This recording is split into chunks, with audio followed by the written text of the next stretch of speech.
রাত তখন অনেক। দুর্গার চোখে ঘুম নেই। বেঁচে থেকে আর আমার কি হবে? আমি কি আর কাউকে মুখ দেখাতে পারবো? না, এই অপমান সহ্য করে আমি আর বেঁচে থাকতে পারবো না। তাছাড়া যে আসছে তার ভবিষ্যতের কি হবে?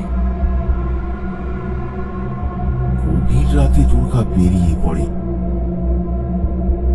তার ঘুমন্ত বাবা মাকে দেখে তার দু চোখে জল চলে আসে। কাঁদতে কাঁদতে বেরিয়ে পড়ে দুর্গা।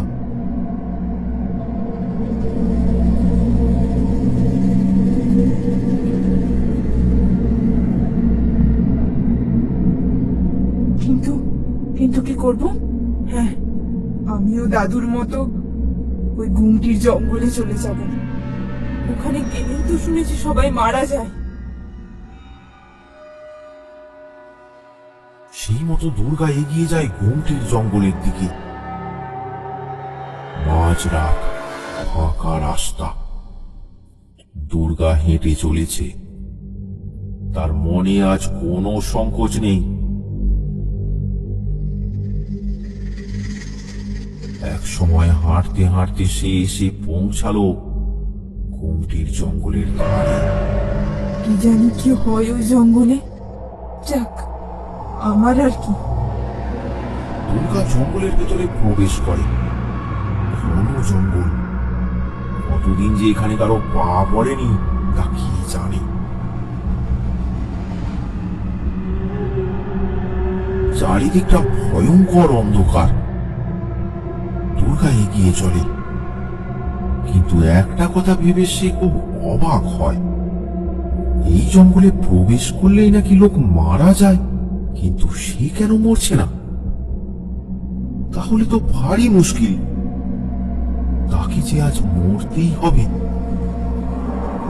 পৃথিবীর উপর তার সব মায়া ঘুচে গেছে। এই ভেবেই এগিয়ে চলে দুর্গা। কিছুটা যাওয়ার পর একটা ঝর্ণা দেখতে পায় সে। দুর্গা ঝর্ণার একেবারে মাথায় উঠে পড়ে।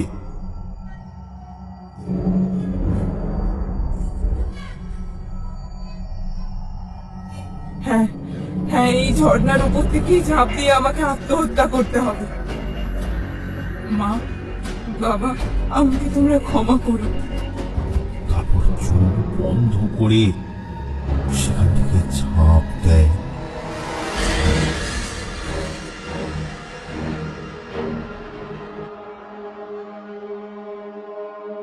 সকাল হতেই সনাতনার লক্ষ্মী দেখে দুর্গা বাড়িতে নেই।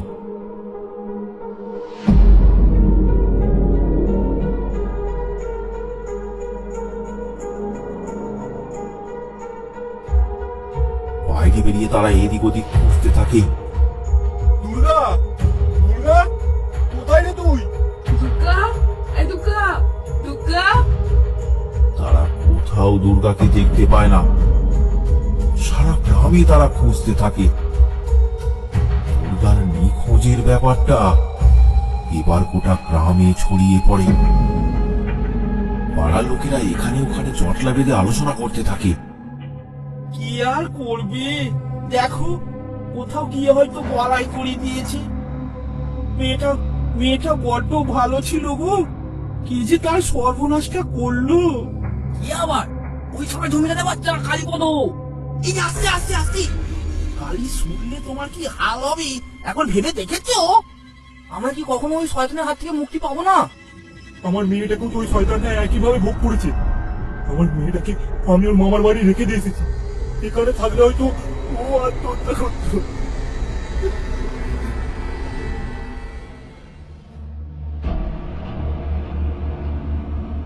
সন্ধ্যার সময় গোপাল পৌঁছায় কালীর কাছে।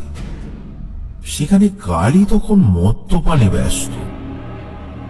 গোপাল গিয়ে তার গ্লাসে মদ ঢেলে দিতে থাকে। কর্তা, গোটা গ্রাম কিন্তু খেপে উঠেছে। ওসব ছাড় তো। আমার নাম কালী, আগুনের থেকেও ভয়ঙ্কর আমি। আমার সাথে কে মোকাবিলা করবে? সব কটাকে পুড়িয়ে ছাই করে দেবো। তা ওই দুর্গা মনে হয় মারাই গেছে। তা বেশ ভালোই হলো, আপনার বিরুদ্ধে আর কোনো প্রমাণ নেই। ছাড় তো, তোকে আমি বলেছি আমি ভদ্রলোক, ওসব আমি করি না। বরং ওই রকম আরেকটা মেয়ে দেখ, এবারে তোকে 100 টাকা বকশিস দেবো। 100 টাকা? আচ্ছা আচ্ছা আচ্ছা কথা।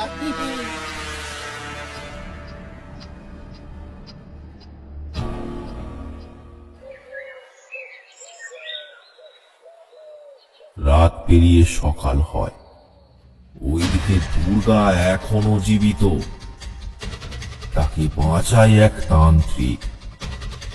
তারই কুঠিরে ধীরে ধীরে চোখ খুলে দুর্গা। আমি কোথায়? কে আপনি?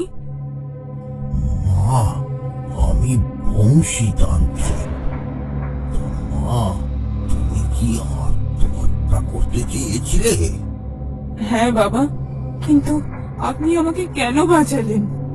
তোমাকে আমি ওই নদীর ধারে পড়ে থাকতে দেখে এইখানে নিয়ে আসি। তোমাকে আমার মন্ত্র বলে ভালো করে তুলি। কিন্তু একটাই আফসোস, তোমার সন্তানকে আমি বাঁচাতে পারিনি। সে মারা গিয়েছিল।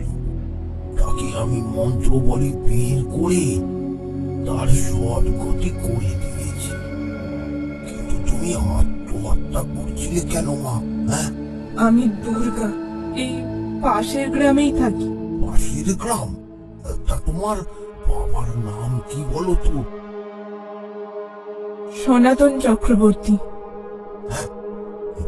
বলো কি, তুমি তাহলে আমারই নাতনি?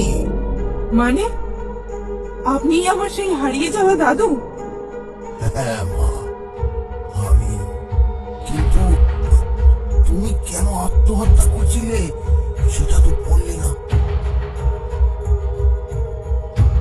সব ঘটনা খুলে বলে দুর্গা। তাই ওর এত বড় সাহস, এইভাবে গ্রামে অত্যাচার করছে? এবার বলুন, আমার বেঁচে থেকে আর কি লাভ? কোন মুখ নিয়ে আমি গ্রামে ফিরবো?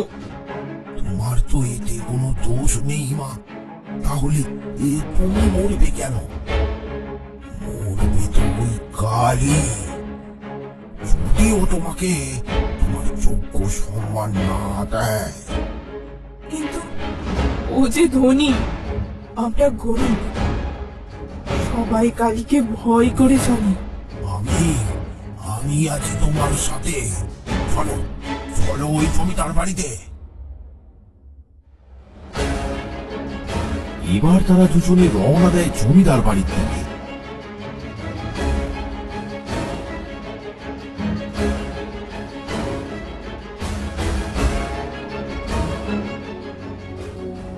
পথে যেতে যেতে দুর্গা তার দাদুকে জিজ্ঞাসা করে, আচ্ছা দাদু, তুমি বাড়ি ছাড়লে কেন? তোমার মায়ের সাথে একটু কথা কাটাকাটি হয়েছিল আর কি।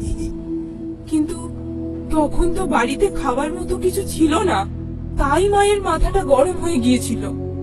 হ্যাঁ, তা আমি জানতাম, তাই আমি চলে গিয়েছিলাম। কাউকে আসল ব্যাপারটা বুঝতে দিইনি। আজ তুই জানতে চাইলি, তাই তোকে বললাম। কিন্তু এই জঙ্গলে যেই আসতো সে তো মারা যেত, তাহলে? এক অসাধু তান্ত্রিক জঙ্গলটাকে দখল করে রেখেছিল। কিন্তু কিন্তু আমার গুরু এসে তাকে বিনাশ করে। আমিও তার সাথেই এখানে এসেছিলাম। ওসব এখন ছাড়। এখন আমাদের ওই কালীর পাপের বদলা নিতে হবে।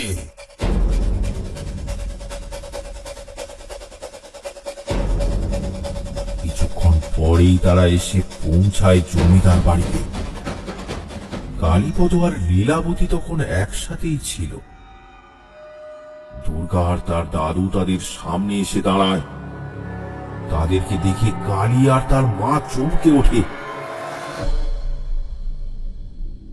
কালী, এর সাথে তুই যা করেছিস তার জন্য ক্ষমা চা, ক্ষমা চা। আর একে তোর স্ত্রী হিসাবে স্বীকৃতি দে। এটা কে রে? মা, দেখছো কিসব বলছে গো? আই তোরে, এই মেয়ে আবার কোথা থেকে তান্ত্রিক ডেকে এনেছে? মেনে নে, মেনে নে শয়তান, তাহলে আজই তোর শেষ দিন। কোথাকার কে আমার ছেলেকে মারবে? এই তোরা সব কোথায়? হাড় ধাক্কা দিয়ে বের করে দে। মরে গেলি নাকি? বিকেলেরা এসে পৌঁছায়। কোথাকার কে আমার ছেলেকে মারবে? একে হাড় ধাক্কা দিয়ে বের করে দে। তারা বংশীতান্ত্রিককে ধরতে যাবে, তখন সে বলে ওঠে, থাম তোরা, আমি যদি ইচ্ছে করি এখনই তোদেরকে ভস্ম করে দিতে পারি, কিন্তু না, তোকে শাস্তি দেবে তোরই অংশ। চলো দাদু, চলো এখান থেকে চলো। হ্যাঁ, একে নিয়ে যা। মাথা গরম বুড়ো একটা। দাঁড়ি ছিঁড়ে দেবো একেবারে। যা।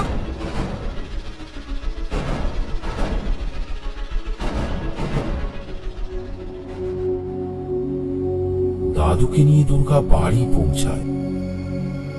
সনাতন আর লক্ষ্মী তখন দাওয়ায় বসেছিল।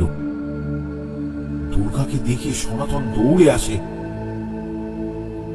দুর্গা, মা দুর্গা, কোথায় চলে গিয়েছিলি? আমাদেরকে ছেড়ে কোথায় চলে গিয়েছিলি? কেমন আছিস রে সনাতন? কি বাবা, বাবা তুমি? হ্যাঁ বাবা, দাদু ফিরে এসেছে। বাবা, আপনি এসেছেন, আমায় ক্ষমা করুন। আমি আপনার সঙ্গে অনেক খারাপ ব্যবহার করেছি বাবা, আমায় ক্ষমা করে দিন বাবা। না রে মা, না না, তোমাদের কোনো দোষ নেই। যারা দোষী তাদের আমি শাস্তি দিতে এসেছি। চলো চলো চলো, এখন ঘরে চলো।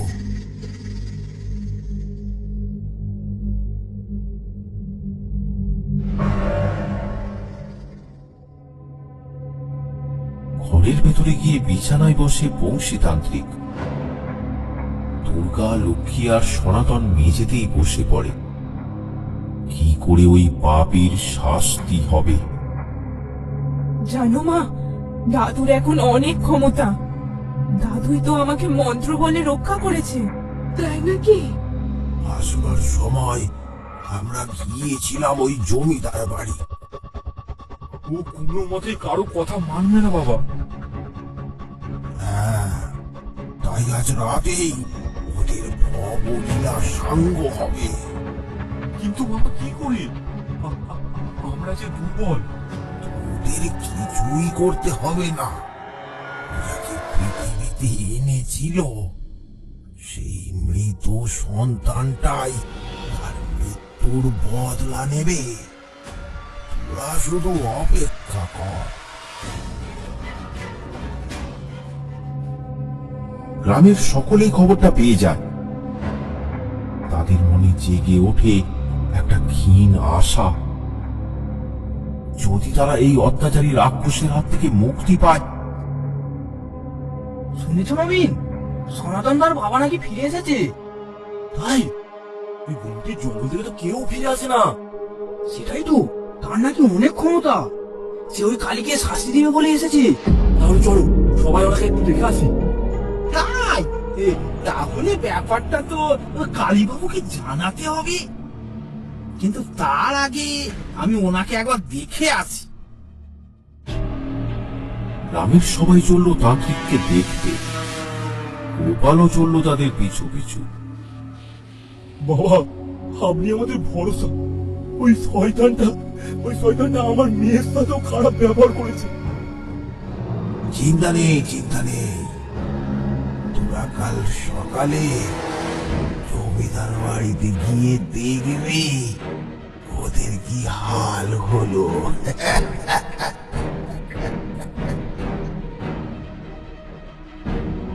গোপাল এবার বেরিয়ে পড়ে।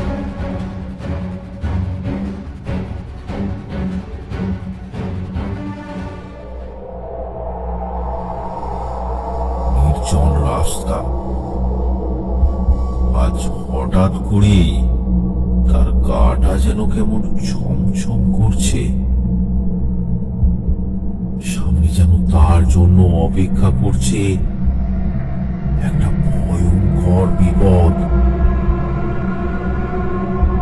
চলতে চলতে হঠাৎ সে দেখতে পায় রাস্তার ধারে একটা কালো কুচকুচে বিড়াল তার দিকে তীক্ষ্ণ দৃষ্টিতে তাকিয়ে আছে। তাকে দেখে ভয় পেয়ে যায় গোপাল। এ বাবা, কি কালো বিড়ালটা!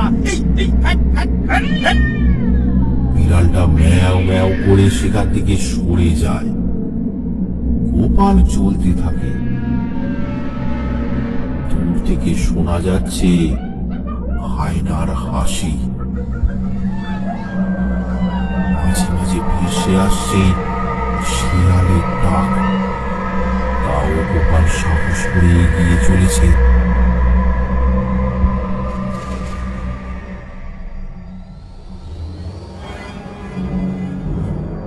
কিছুক্ষণের মধ্যেই গোপাল পৌঁছে যায় জমিদার বাড়িতে। বকশিসের লোক তাকে এখানে টেনে এনেছে, কিন্তু আর মনে হয় সে ভেতরে যেতে পারল না। সে দেখল জমিদার বাড়ির উঠানে একটা বাচ্চা নরকঙ্কাল নিয়ে খেলা করছে। চারপাশটা ধোঁয়ায় ভরা। হঠাৎ সে দেখলো বাচ্চাটা ওই নরকঙ্কালকে একটা জোরে কামড় দিয়েছে,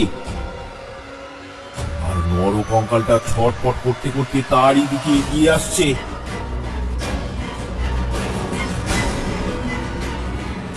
ভয়ে গোপালের আত্মারাম খাজা হয়ে গেল।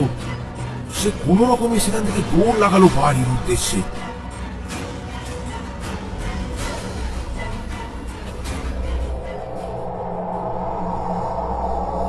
তখন 12টা। গিন্নিমা তার ঘরে নিদ্রা যাচ্ছেন। তখন হঠাৎ তার ঘরের দরজাটা খুলে গেল। দরজায় এসে দাঁড়িয়েছে একটা বাচ্চা। সে ধীরে ধীরে এগিয়ে গেল লীলাবতীর কাছে। তারপর তার শরীরে প্রবেশ করলো সে। সঙ্গে লীলাবতী উঠে দাঁড়ায়। তারপর মন্ত্রমুগ্ধের মতো এগিয়ে চলে তার ছেলে কালীর ঘরের দিকে।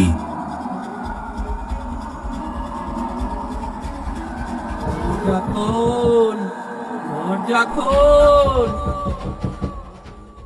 দরজা খোল বলছি। কেন, কি হলো মা? দরজা খোল।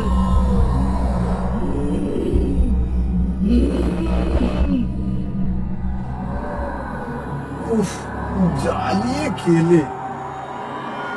বিছানা থেকে উঠে পড়ে কালী। তারপর দরজা খুলে দেয়। এবার লীলাবতী দেবীর হাতগুলো উঠে যায় কালীর গলায়। সে জোরে চেপে ধরে কালীর গলা। মা, কি করছো, কি করছো? ছাড়ো ছাড়ো ছাড়ো। লীলাবতী দেবী গর্জন করতে থাকে। তারপর তাদের মধ্যে শুরু হয় ধস্তাধস্তি। এক সময় কালী জোর করে তার মাকে ছিটকে ফেলে বাইরে বারান্দায় বেরিয়ে আসে। লীলাবতীও তার পিছু পিছু আসে, আর আবার গলা টিপে ধরে তার ছেলে কালীর। চলতে থাকে এক মহাযুদ্ধ। কিছুক্ষণ পর ঠেলা ঠেলিতে লীলাবতী দেবী বারান্দা থেকে নিচে পড়ে যায়, আর সাথে সাথেই মারা যায় সে। কি মা, তোমার এ কি হলো? এ কি হলো তোমার? এমন সময় সে দেখতে পায় বারান্দায় একটা বাচ্চা ছেলে। বাচ্চাটাকে দেখে কালী ভয় পেয়ে গেল। এ কি অদ্ভুত রকমের দেখতে সে! তার চোখ দুটো লাল, মাথায় চুল নেই, কান দুটো অসম্ভব রকমের বড়। তার চোখের মনি দুটো যেন মানুষের নয়, যেন কোন জীব জন্তুর। আস্তে আস্তে বাচ্চাটা এগিয়ে আসে কালীর দিকে।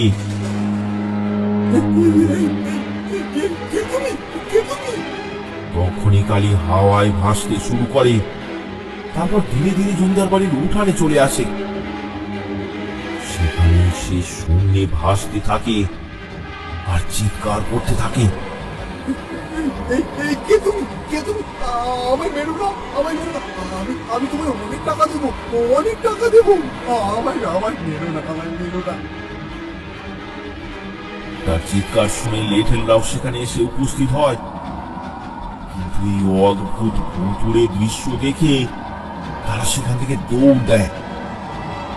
এদিকে কালী শূন্যে উঠতেই থাকে, আরো শূন্যে, আরো শূন্যে। পড়ে যাবো তো, পড়ে যাবো তো, বাঁচাও, বাঁচাও, তারপর হঠাৎ সেখান থেকে সে মাটিতে পড়তে থাকে। বাঁচাও। চিৎকার করে ওঠে সে। তারপর বাচ্চাটা সেখান থেকে অদৃশ্য হয়।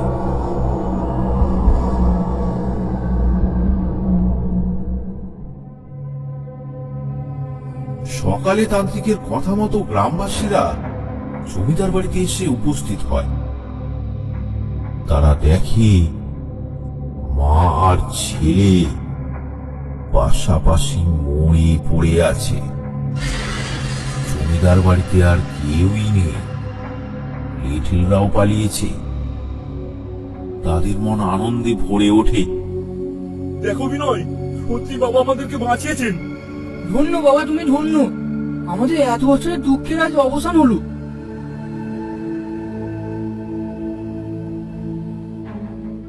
এদের তো পাপের শাস্তি হলো, কিন্তু কিন্তু আমার কি হবে? না, আমি গিয়ে ওই বাবার কাছে ক্ষমা চেয়ে নি। যদি উনি আমাকে এই ক্ষমা করে দেন।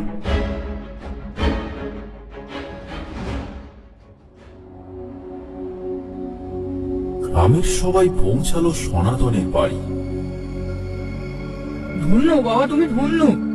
আমাদের এত বছরের দুঃখের আজ অবসান হলো। সবই তো হলো, কিন্তু আমার মেয়েটার যে কি হবে? ওকে কি আর কেউ বিয়ে করবে? কেন করবে না? ভালো মানুষ কি এ দেশ থেকে হারিয়ে গেছে নাকি? না না, আমি বিয়ে করব না। আমি দাদুর সঙ্গে ঈশ্বরের সাধনা করব। এই সংসারের গ্লানি আমার আর ভালো লাগে না। সাধনায় যে আরো যন্ত্রণা মা, এইরকম বলিস না মা। তুই সংসারী হ মা, সংসারী হ। কিন্তু কে বিয়ে করবে আমার দুর্গা মাকে? গ্রামের সবাই তো জানে এখন ও অপবিত্র। যার অন্তর এত পবিত্র, সে কি করে অপবিত্র হতে পারে? হ্যাঁ, এমনকি কেউ নেই যে এটা বুঝবে। বাবা, বাবা, বাবা আমায় ক্ষমা করবেন। বাবা, আমাকে ক্ষমা করবেন। আমি আমি আমিও এক পাপী। আমি দুর্গাকে ওই জমিদার বাড়িতে নিয়ে গিয়েছিলাম। আমি আমার ভুল বুঝতে পেরেছি বাবা। আমি আমার ভুলের প্রায়শ্চিত্ত করতে চাই। আপনারা যদি এই রাজি থাকেন, আমি দুর্গাকে বিয়ে করব। তুমি বিয়ে করবে গোপাল? এ তো খুব ভালো কথা। কিরে মা দুর্গা, হ্যাঁ তুই কি বলিস? দুর্গার মুখটা লজ্জায় রাঙা হয়ে উঠল। সবাই বুঝতে পারে তার মনের কথা। তার পরদিনই বিয়ের আয়োজন করা হলো। বংশীতান্ত্রিক নিজে তার নাতনিকে সম্প্রদান করলেন। গ্রামের লোকেরা মহানন্দে বিয়ে বাড়ির ভোজ খেলো।